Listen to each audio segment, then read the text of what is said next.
আপনাদের আমাদের সবার প্রিয় কিছু আমরা হাসির কথা শুনবো বোধহয় নাকি? সবাই কেমন আছেন? আলহামদুলিল্লাহ। আওয়াজ দিতে হবে, আওয়াজ দিতে হবে। সাপোজ এখানে একটা কবিতা প্রতিযোগিতা হচ্ছে।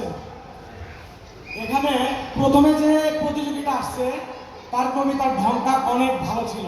তার কবিতার ঢংটা ছিল এরকম: কবর জসিমউদ্দিন, এইখানে তোর দাদির কবর, ডালিম গাছের তলে ৩০ বছর ভিজায় রেখেছি দুই নয়নের জলে।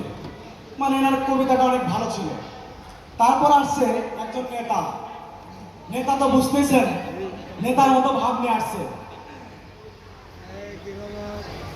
এসে তিনি কবিতা বলছেন: কবর জসিমউদ্দিন, এইখানে তোর দাদির কবর, ডালিম গাছের তলে ৩০ বছর ভিজায় রেখেছি দুই নয়নের জলে। ওনার কবিতা শুনে বিচার করে ওটা দৌড় আসছে, ওনাদের আবারটাই কেন বসানো আছে। তারপরে একজন কবিতা মানে প্রতিযোগী আসছে, তিনি হচ্ছে একটু লাজুক। তার বন্ধুরা ঠেলা ঢোলা তুলে দিচ্ছে, তিনি এসে কবিতা পাঠ করছে: কবর জসিমউদ্দিন, এইখানে তোর দাদির কবর,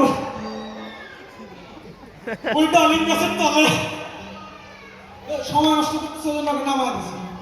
তারপরে এরপর আসছে একজন চুলকানিওয়ালা মানুষ। এখন তো রোজই একটা চুলকানিওয়ালা মানুষ। তার কবিতার ঢং ছিল এরকম: কবর জসিমউদ্দিন, এইখানে তো দাদির কবর, এই ডালিম গাছের তলে ৩০ বছর ভিজা রাখছি দুই নয়নের জলে। ইনিও সময় নষ্ট, ওনাকে নামায় দিচ্ছে। তারপর আসছে এমনিতে তো কবর কবিতাটা ইমোশনাল। তারপর এমন একজন মানুষ আসছে, তিনি আরো বেশি ইমোশনাল। তারপর কবিতা পাঠ করছে: কবর জসিমউদ্দিন, এইখানে তোর দাদির কবর, ও দাদি রে।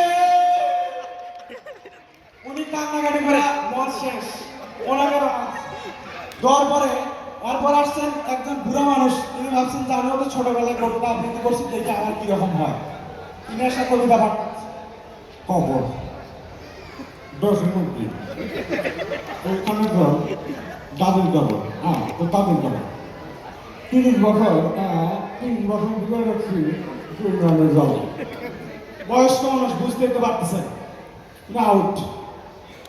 তারপর আসছেন বাংলাদেশের অনেক স্বনামধন্য একজন অভিনেতা ডিপজল। ডিপজল এসে বলছে: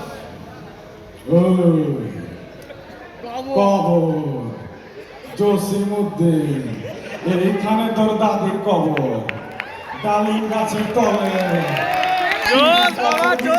দুই নয়নের জলে। কি সিস্টেম বুঝো নাই? তিনি গেছেন।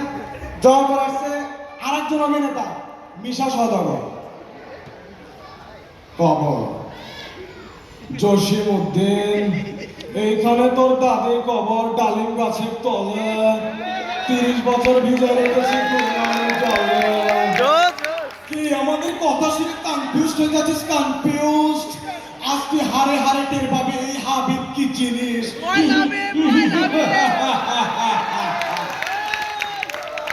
এরপর আসছেন এই অনুষ্ঠানে তো আশেপাশে মেলা বসছে, তো অনেক ভাজি পুরি খাচ্ছে, খাওয়ার পেট গেছে নষ্ট হয়। উনি আসা কবিতা পাঠ করতেছে: কবর জসিমউদ্দিন, এইখানে তোর দাদির কবর, ডালিম গাছের তলে। সবাইকে ধন্যবাদ।